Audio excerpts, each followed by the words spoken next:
Hey, hey, hey. Hello, hello. Welcome to this live broadcast all about getting out of the comparison game and getting out of judging and self-judging for good. I'm going to walk you through in this live broadcast 4 steps that can really help you get out of the comparison game, get out of self-judging behavior, and I'm going to reveal a very powerful prompt and question for you that will help you get to the root of why you feel compelled to be in the comparison game to begin with, okay? Excuse me.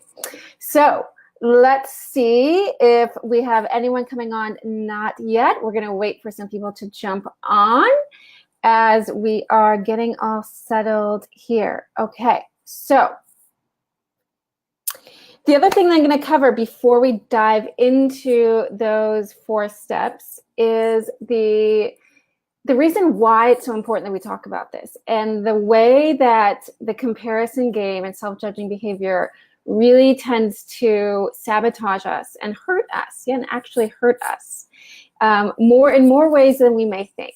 So we'll also be talking about that first. We have one person coming on and a few other people coming on. Feel free to say hello once you are here. I'd love to say hi to you and witness you here. And if you're watching the replay, please also feel free to say hi and let me know you're watching. Hello, Maria. Hi, so good to see you here. Okay, so something interesting happened this morning, actually. So I'm not an astrologer. I'm going to talk a minute about astrology, but I'm not an astrologer, so I'm not going to go into detail about it because whenever I try to, I mess up my words and I don't use the right language. And anyway, but I'm going to mention something about astrology because it's connected to all this.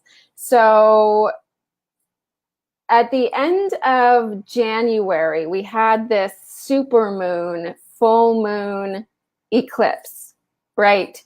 And so during that time, I wrote a full moon intention for myself, and I put it out under the eclipse and overnight, and then I put it away. And so then in 2 weeks, on July 27th, there's another full moon eclipse, full moon, what's it called? A total eclipse, that's what it's called. And which is going to sort of complete the cycle of that 6 month from one eclipse to the other, okay? So, which completes the cycle of whatever intention that was created at the beginning of the cycle. So this morning, I just felt compelled to dig out the intention that I had created 6 months ago. And I hadn't actually intended to dig it out until the eclipse in 2 weeks, but I decided to do it anyway. And I just felt called to look at it a little bit earlier. And mind you, I did not have I totally forgot what I had written. I completely forgotten what I'd written. So what I wrote actually really surprised me. So let me just read you this. Okay, so I'm going to read you the first paragraph of what I wrote. I release all the ways I believe I must place others and their power above me and my worth below them. I release the ways I compare myself, my worth, and what I offer with others. I release the belief that I must push or fight or strive to be bigger, better, more than I am capable of to make an impact, be noticed, and receive what I need and desire. I release the ways I judge myself in comparison to others. Right? So it's so synchronistic and so wonderful that me doing this live broadcast with you is a full completion of that cycle of me going deep into my heart and asking to release this. So just wanted to share that with you. So let's go in, and as I am speaking, and we have one live viewer on. Hi, Maria, you're the only live viewer on for now. I would love for you to share the ways that you compare yourself to others and judge yourself or others. Like some of the patterns that you notice, some of the ways it's really common for you to do so. And if you share those, then I can actually help integrate that into and respond, if it's after the fact, if you're watching the replay, to respond to how that might fit into what we're talking about today. So please feel free to share that. How do you compare yourself to others? How do you notice yourself doing that? Whether that is when you're on Facebook and looking through your feed and you're seeing these really, really positive comments from others about how successful they are and how happy they are and how fulfilled, or if it's being at like yoga class and seeing how fit everybody else is, or if it's about being around your family and your siblings and seeing how much they have attained, or your best friends from long ago and seeing how much they have succeeded, or even being in sacred circles and coaching groups, right? And seeing how much more progress it feels like other people are making above yourself.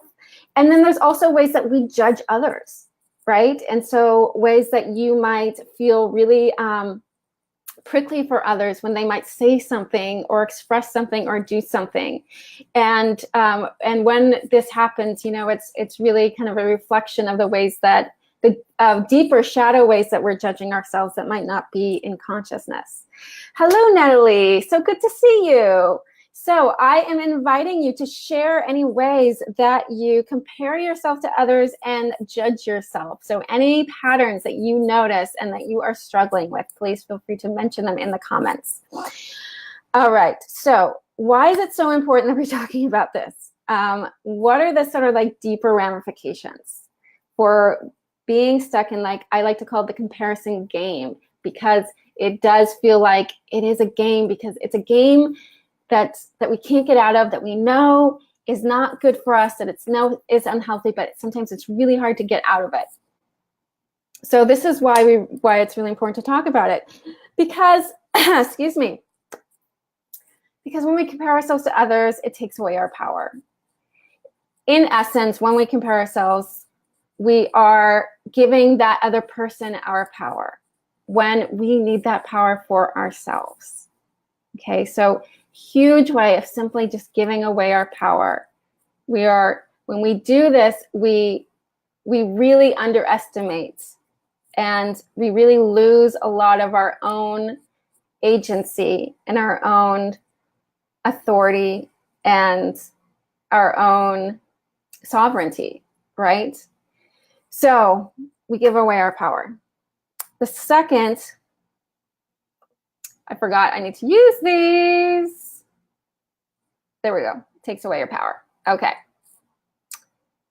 So second one, it reinforces a false sense of self. So this is a biggie, because when we compare ourselves and judge ourselves, we are swimming on the surface of who we think we should be, rather than going deeper and appreciating who we really are. And so when we're sitting in that false sense of self, it actually distracts us and keeps us trapped there and keeps us from doing the deeper sort of appreciation for who we really are. So we can't look inward. We can't look inward when we're stuck looking outward.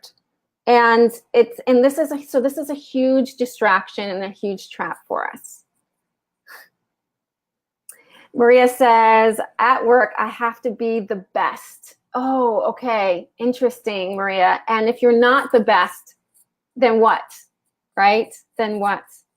What's going to happen? That's a good one. So, okay, so then the third reason why this is so important and to be talking about this and to be working with this is because comparison and self-judgment disconnects us. It disconnects us from others, from real relationships. So when we're in this mode, we can't receive. We can't receive into our heart, and we can't give either. We're, again, swimming on that surface version of who we're supposed to be and not really operating from who we really are. And so because of this, because we're not really receiving, we can't experience love. We can't from that person. We can't learn from them. We can't be inspired by them. We can't just be in that, that wonderful give and take relationship that runs on a deeper level. We're not really getting to know who the other person is, and we're not letting them get to know who we are. And the reason I say you're not getting to know who that other person is because you're looking at, when you compare yourself to another person, you're seeing the projection of yourself rather than really seeing them. It's really powerful. And so seeing how that actually harms your relationship to another person. Maria says, in terms of my circles, I feel like I need to do more, have more creative, more beautiful circles, and compare myself against the women who trained me in our group. Oh, yeah. So that's a huge one, Maria, and I'm glad you bring that up, because a lot of comparison comes about through our mentors. Those people that we really admire and look up to, and then we end up sort of feeling like we need to take on their qualities to be as good as them, right? Yeah, exactly. Okay, so those are the three. Those are the reasons how this really, really hurts us. So before I go into the sort of 4-step process to get out of this, I wanted to offer you a question that's going to reveal the deeper issue. So the reason why I'm offering you this question is because comparison and judgment is rooted in unworthiness. And so when we're able to kind of really get to that root of it, we're able to heal it and heal that disconnect, create the connection, and heal that place within us. So I encourage you to write this question down, and also simply pose it to your intuition during this call. And if the answer comes to you, feel free to share it. So I do encourage you to write it down and journal on it, though, later after this call as well. Okay, so that question. What are you afraid to reveal to others about yourself? It is precisely the thing that you are so afraid to come clean with, to share with other people, that brings up so much shame within you. That's the piece that oftentimes we actually try to sort of distract from it, because it sort of gnaws at us at a deeper level. And so we sort of try to distract from it and focus instead on the surface level pieces of who we're supposed to be. Hello, Cinnamon. So good to see you. Oh, I need this today. Awesome. All right. I encourage you to watch it from the beginning as well once we get off, because there was some good stuff at the beginning. Thanks for joining us. All right. So what are you too afraid to reveal to yourself? What are you too afraid to reveal to others about yourself? And this gets to the cause, the deeper root of a wound of unworthiness. Okay. So maybe it has to do with, maybe you're too afraid to reveal that you're actually not making as much money in your business as you tell people you are, or that that you actually find yourself really unattractive, and that's why you never post pictures online. Or, I can come up with a zillion examples, but it's a piece of shame that we're holding about ourselves that tells us that we're not enough, or that we're too much. Maria says, yes, it puts me in a freeze mode. Oh yeah, exactly. So, and then when we get into that freeze mode, then what happens? How do you get yourself out of the freeze mode, Maria? That would be a question I have for you, because sometimes to get out of the freeze mode, we sort of go into, we shift into the thing that's uncomfortable, that's less uncomfortable, you know, which is sort of like, okay, so like I have this deeper piece of shame, but then I'm gonna like deal with the surface level stuff that's really annoying me about other people or about myself and that kind of thing. Okay, so yeah. All right, so everybody got that question down. Percolate on it, journal on it. Feel free to share your responses here or later. It's just a really, really good question to really ponder about, you know, what is that piece that is just too big, that is just too shameful to share, and why, okay? All right, so we're going to go into now the 4 steps. And when I say 4 steps, these are not in order at all. And it's not like going 1, 2, 3, 4. And practicing 1 step is better than practicing none. And it's all a process. It's all a process. And so this is not like something that you can just do right away and completely done. And oh yeah, yay! I'm not, you know, suffering from comparinitis anymore. But these are 4 practices to do regularly, which will bring you out of a place of feeling the compulsion to go into that practice of judging and comparing. Okay, and through these 4 steps, I'm going to share with you some personal reflections on how I practice these steps, as well as my clients, to show you how it sort of works. Okay, so let's go to step 1. Let go of external validation. Okay, yes, harder than, more challenging than it seems on the surface. I know that. Okay, and when I say, and this is really, really important, when I say external validation, I mean negative and positive and negative validation. So, for example, positive validation, being attached to external positive validation would be seeking validation that you are special, or that you are really good and that you're great, or that somebody likes you, right? Okay, so that's the positive pieces. And so how this relates to comparison, and I can give this through an example, is, for example, you know, if I was to do these, for example, so it comes down to motivation, because if I was to kind of post things on social media, if I was to do this training out of a desire for other people to like me, then it would totally drain me. I would have no fun at it at all.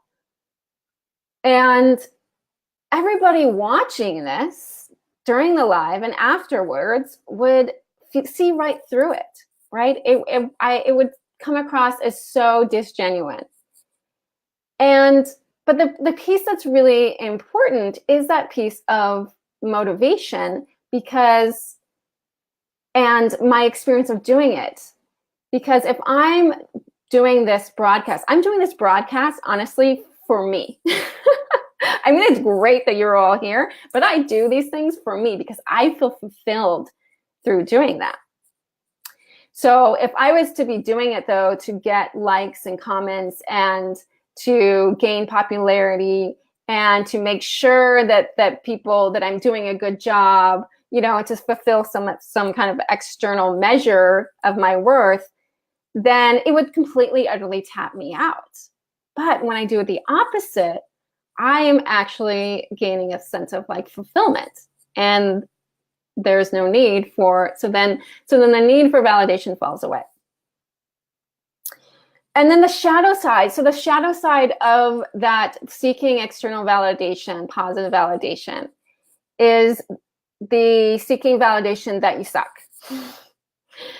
And with the positive always comes the shadow, right? And so, for example, you might be doing something. On the surface, you're looking for validation that you're doing a good job, but then underneath, you might be looking for confirmation of your fears, that you're really not good enough, that you're not supposed to be doing this, that you really are stepping beyond the bounds of what you should be doing, of your abilities.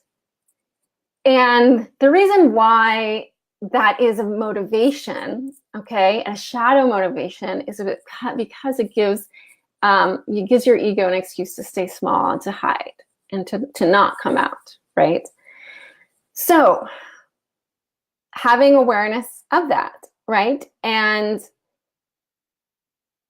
shifting out of validation, it always, let me just say this, whenever we're doing any internal work, it always starts with self-awareness. It always starts with self-awareness. And so just noticing, am I doing this am I trying to prove myself to something to myself or others? Am I trying to receive something externally to me, or am I looking to receive something internally to me? So look for the motivation. And if it's the other, maybe shift, maybe decide not to do that activity, okay?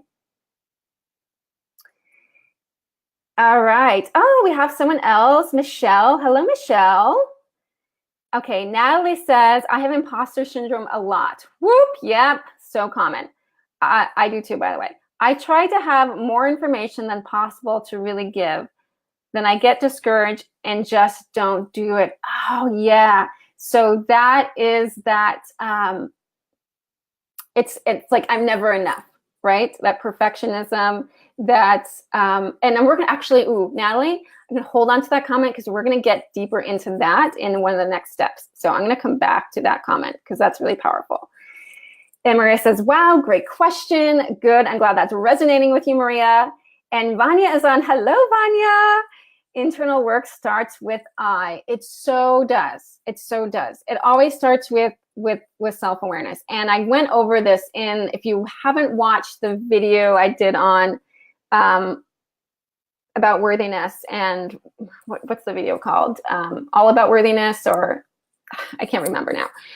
But I talk about sort of the 4-step process, right? The first step is all about getting real and having self-awareness. And the second piece is then coming into the heart and going into self-compassion. So yes. Okay. So everyone go with step 1. Let's see if I had anything else there. Oh, this is the other piece. No, this is the other piece I wanted to share about step 1.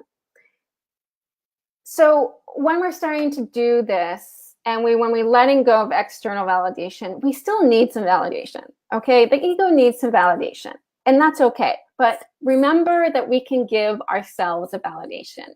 So really good transition is when you do step out of your comfort zone, and you do share something, something that you're really scared to share, then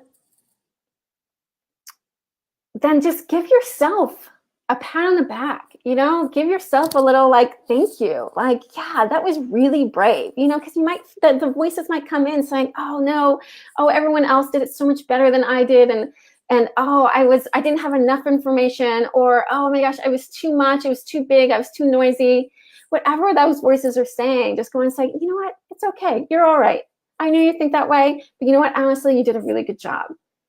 Just spend a few seconds just allowing yourself, just giving that validation to yourself rather than trying to get it externally to you. Okay, so that's the other piece I wanted to share about that. So as some of you have already shared where you're seeking validation, and Vanya says, good question, validation or acknowledgement. Yeah, you can call it acknowledgement, definitely. I think that the ego experiences that as validation, and I think that acknowledgement is a little deeper, right? And validation is more for the ego, and that's why I said it's sort of a transitioning piece. But yeah, I think both are important. Yeah. Okay. So yeah, so anyone else want to share where they've been seeking validation, feel free to do so as we're moving forward. Okay, so let's see. Step 1, now we're going to step 2. Okay. Step 2, value your unique gifts. So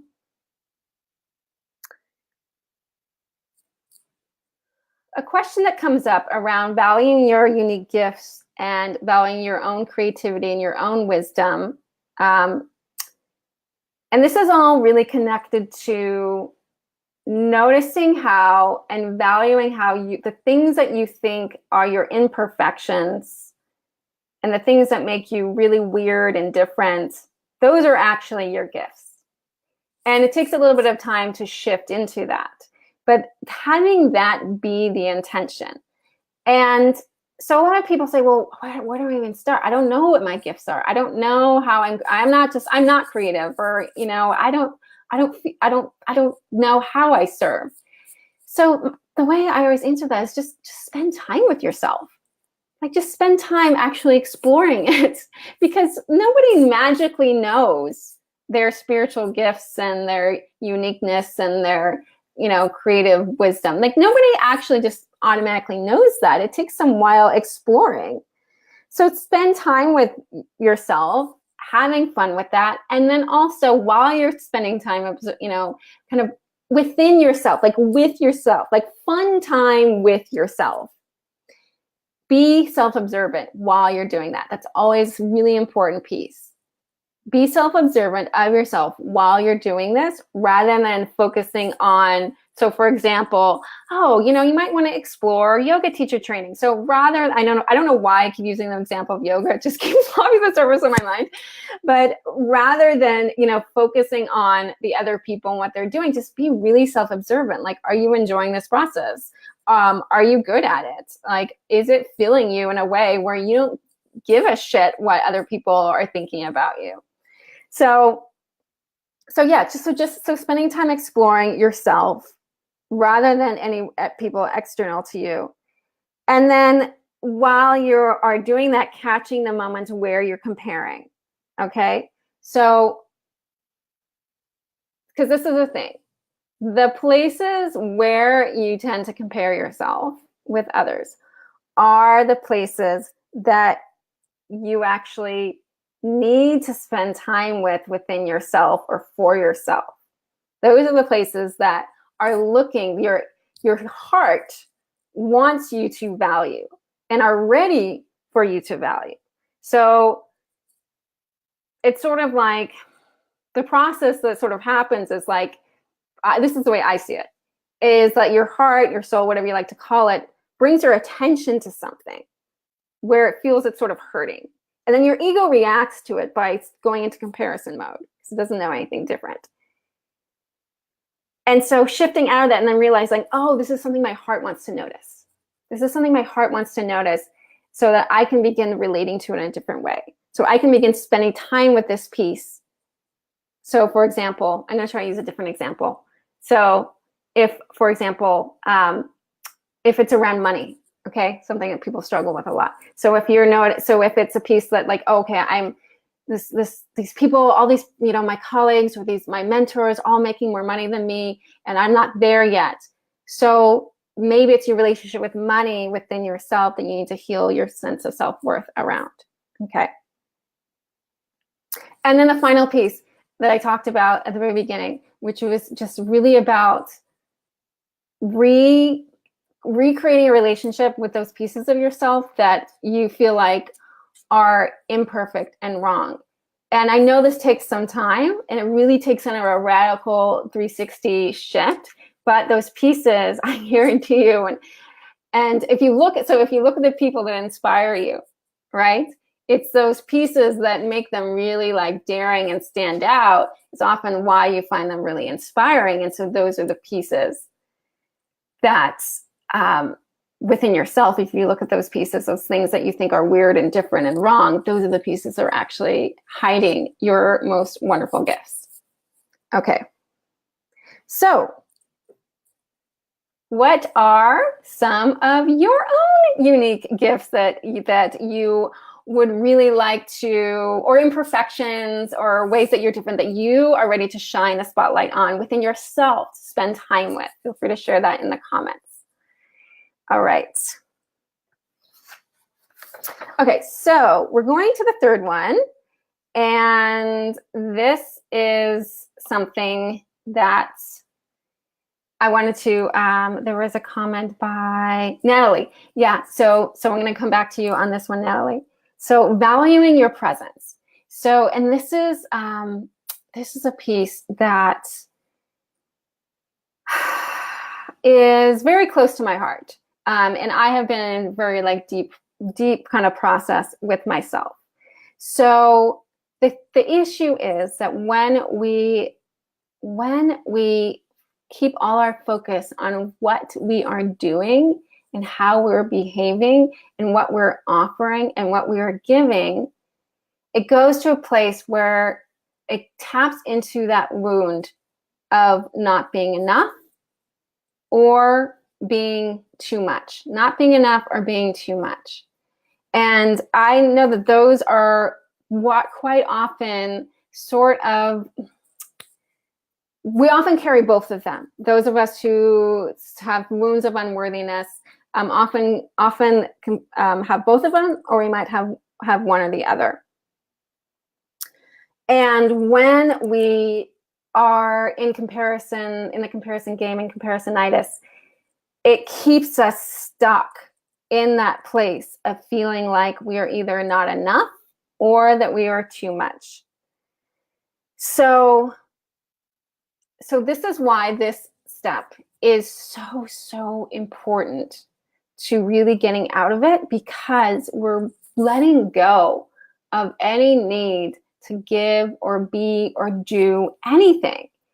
And it's really about honoring our presence, honoring your presence as a gift. So I wanted to read this affirmation, and I would definitely encourage you to write it down, as it's really powerful. And this is an affirmation I have actually been working on. And yeah, saying it doesn't make it happen right away, but setting that intention. And I'll talk about some ways of getting there.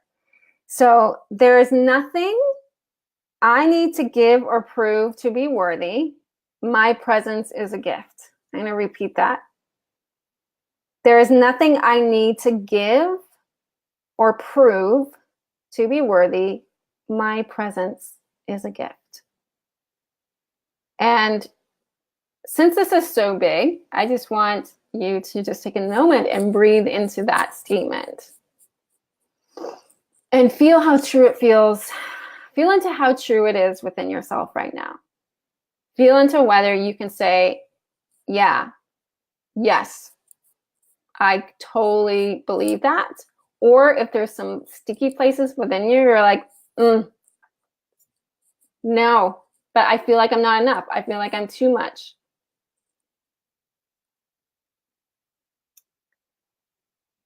Vanya says, I love that. Your presence is a gift. Yes. So I actually shared, so I actually shared in that other video, I talked about let's talk about worthiness, or I can't remember what I called it. I talked about the moments when that my presence is a gift really clicked, and like the light bulb, like kind of like fully like shone and went on within me, like where I realized that I had shifted out of being like operating from the place of too much. Like too much is both actually resonate deep within me, but too much has sort of been the wound of being too much sort of lingered more. So I shared that moment, right? And so I encourage you to go back and watch that video, because it was a moment. Yes, it was a moment. It was a moment after I'd spent some time with a good friend of mine, and for 2 days, and was driving back a few hour road trip, and I just felt really different. And I noticed within myself, like, wow, like, Charlotte, you are really freaking awesome.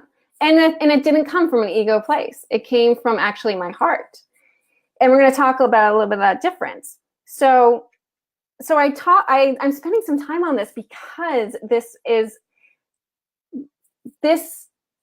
has been my path for quite a while, is really intentionally like taking that my presence is a gift and saying, like, I want to believe that. And knowing that if I could believe that, it could unravel so much of my underlying shame that I've been carrying, that drove a lot of this comparison, and judging that I felt trapped in. And so I made a commitment to it. I made a commitment that I'm going to believe this. And then I simply started showing up in places that were safe for me to just be myself, to just be, rather than having to give or do. And so joining, certain specific coaching groups, calling in specific mentors and coaches, being part of Circle. There's a couple people watching here that I've been in Circle with that very much knows this. So yeah, and so it's really about making that commitment and then beginning to show up in places that are safe. Because yes, we do need to kind of create safe spaces for ourselves before we kind of like launch ourselves into the world with these new mindsets and these new relationships to ourselves. Okay. So coming back to Natalie, where you said, I try to have more information than possible to really give, then I get discouraged and just don't do it. So when in that comment, I sense that underlying piece of nothing I ever do is going to be good enough, right? And so the key is not in doing. It's knowing that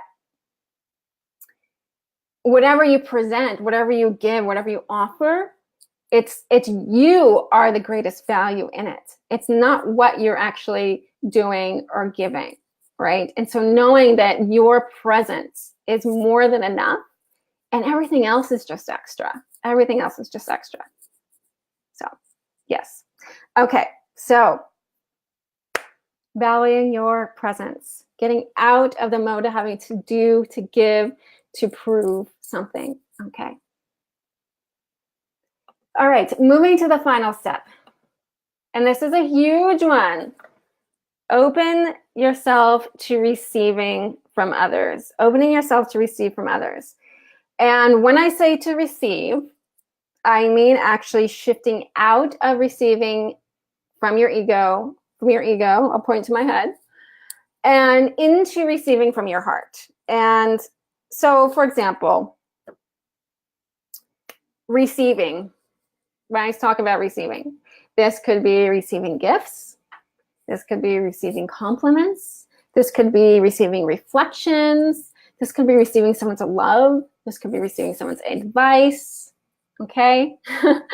So there's a big difference between receiving all those things from your ego, and sometimes your ego is like, phew, oh, I'm so relieved. Okay. And sometimes your ego likes to sort of like reject it and be like, no.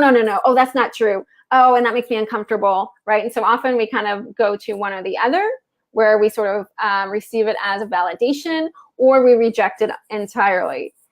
So let's see. So when we are receiving it from our ego, when we're actually receiving and not rejecting it from our ego, it feels good for a minute. It does. It feels good for a minute, but then it's gone. And the reason is because we're receiving it in order to, going back to that first step of letting go of validation. So when we're receiving from our ego, it's going to a place of validation. It's validating and some piece of insecurity that we have. In contrast, when we receive from our heart, it hits us on the inside. It really hits us. And I'd love for you to share any times where you have received from your heart versus your ego and what that feels like. To me, it's like tears often come, or sometimes just in the background, but I'm filled with a sense of warmth. I literally sometimes feel in my heart, and it's like a big light bulbs go on, and I either feel, whether I'm receiving a reflection or a compliment, it's sometimes like some like light bulbs of truth, someone really seeing me. If I'm receiving a gift, sometimes it's just like this deep feeling of gratitude, right? So it comes from inside. It fills you up. It makes you feel really sparkly, right? It's not relief. It actually feels, it brings you into a place of really feeling yourself. So I wanted to share a couple examples of this because I feel like this is such a crucial component to this process and also the most challenging piece. And it's challenging because so many of us rather, that struggle with self-judgment and comparison. Many of us really suffer from wounds of invisibility. It's really, really hard for ourselves to be seen and to receive. And we like to sort of hide ourselves in the woodwork. So this is why this step is often really, really hard. And so I wanted to provide a couple of examples of that. Oh, and this is the other piece about this. And so one of these things we like to say to ourselves, which also we think makes us feel better, but keeps us in a place of judgment and comparison, is I just don't fit in and nobody understands me. I don't fit in and nobody understands me. And the reason why is because it does reinforce that invisibility. It doesn't allow you to receive. It keeps you from receiving.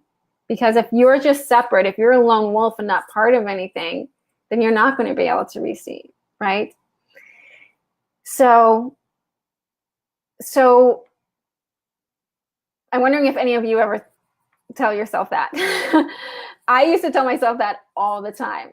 And yeah, it was a way of sort of protecting myself.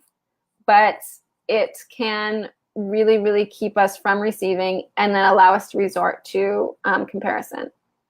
Let me see. I saw some more comments coming in.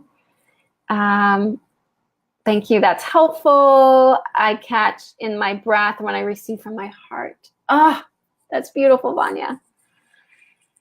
Sometimes I touch my heart chakra. Yeah, I do too. I do too, actually, just sort of like make it sink in more, you know, to be like, yeah, it's there. Nally says, I do both. I'm upset if I'm not recognized, but I'm uncomfortable when I'm complimented. Yeah. Okay. So that's really interesting that we want it, but then we're not able to receive it. And so the piece that I think is that your heart actually, it's almost coming from your heart. Your heart actually does want it. It's just that it's coming into your ego rather than your heart. And so your ego is receiving it and bypassing the heart. And so it's a question of, can you allow your heart to receive it instead? So let me give you a couple examples of this. So a client of mine, and before I share this example, actually, so a big piece of how I work in client session is this process, is simply reflecting back what I hear, almost not even through their words, through in between the words of my clients when they're sharing with me. I simply sort of offer reflections back of their own soul, right? And so, for example, I had a client who, she was going through several weeks of deep shadow work, where huge shadows from her past and trauma were coming to the surface. And she was just in it for several weeks. And we worked, and I worked with her through that. And then she started to come out of it. She started coming back out of it in this very new way, because as anyone knows who's done deep shadow work, when you emerge, you are very much different, right? So she was coming out of it, and in this place of sort of transition out of it during session.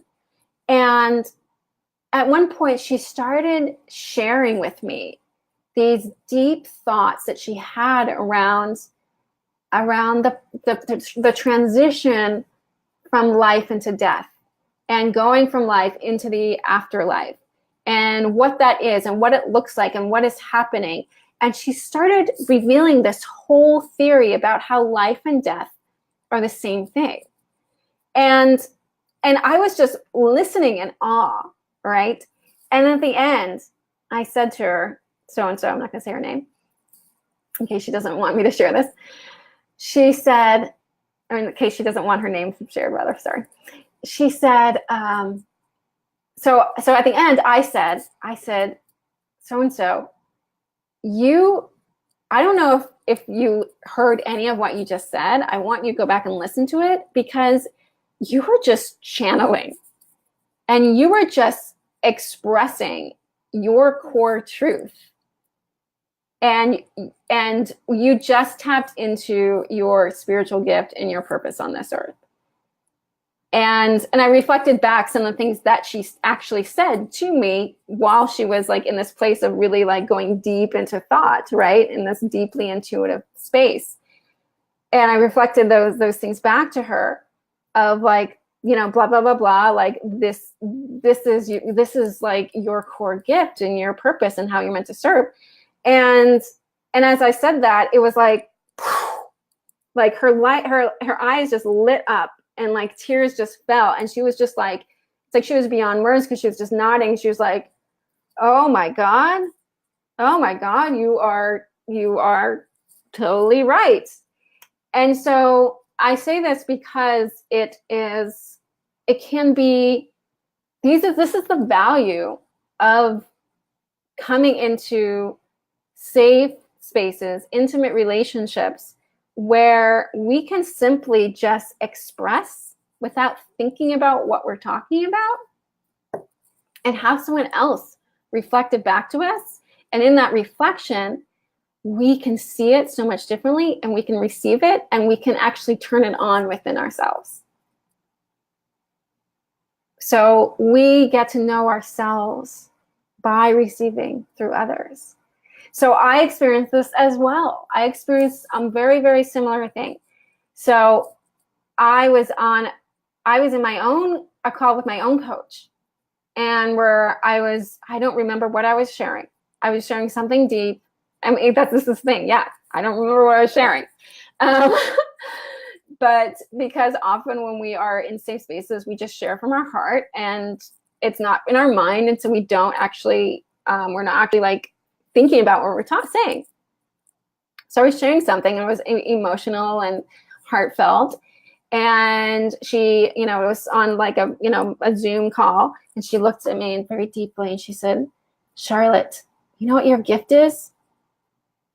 Charlotte, you crack people wide open. You crack people open.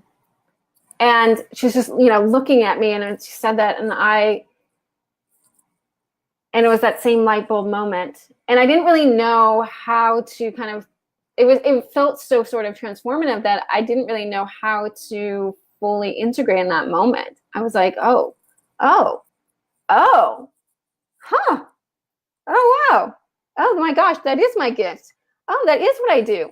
Oh, you know, and so it's sort of like, when you receive in that way, it sort of like keeps on giving, because it keeps sort of like and then it's like as if all the pieces start to connect within you. That's what it was like. It's like follow the dots. Like all of a sudden it was like, do, do, do, do, do, do. Yep, that's it.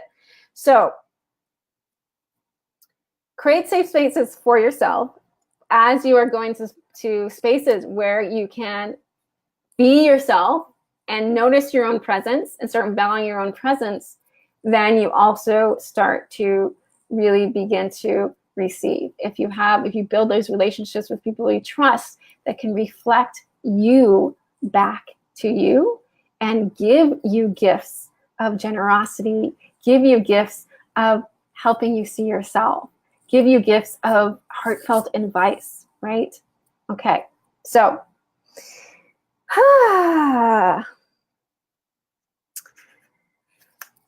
all right, those are the 4 pieces. So any questions before we wrap up? Questions.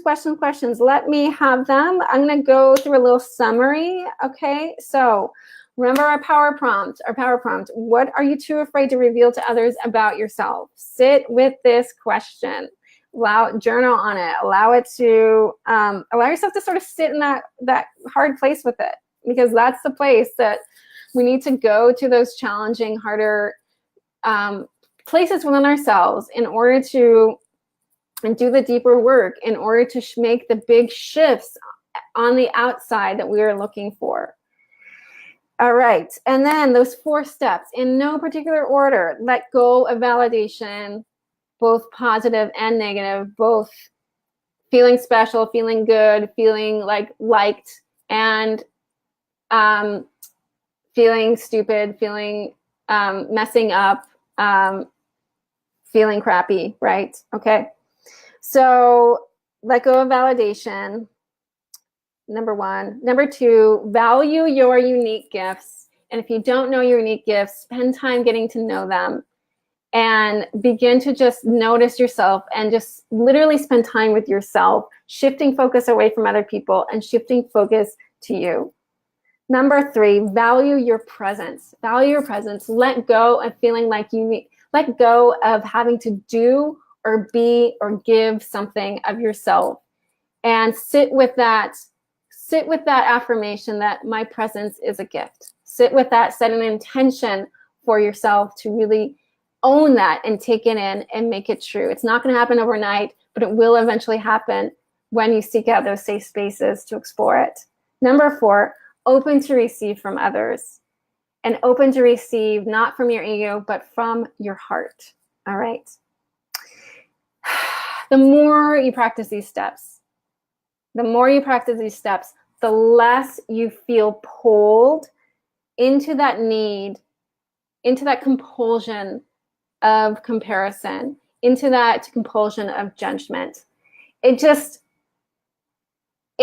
so instead of feeling like you have to sort of catch yourself and stop yourself, right, which doesn't work as well, right? We always want to meet ourselves in a place of compassion. The more we practice these steps, the less we feel actually compelled to even go to that place. All right. All righty. Thank you, Natalie and Vanya, and let's see who else was on here. Maria and Michelle and Cinnamon for all watching live with me today. And thank you for everyone who is watching the replay of this. Feel free to share your reflections and your comments in the space below in the comment section, and I will be sure to see them and respond if you have a question or would like some input on something. Okay. I will see you all soon. Goodbye for now.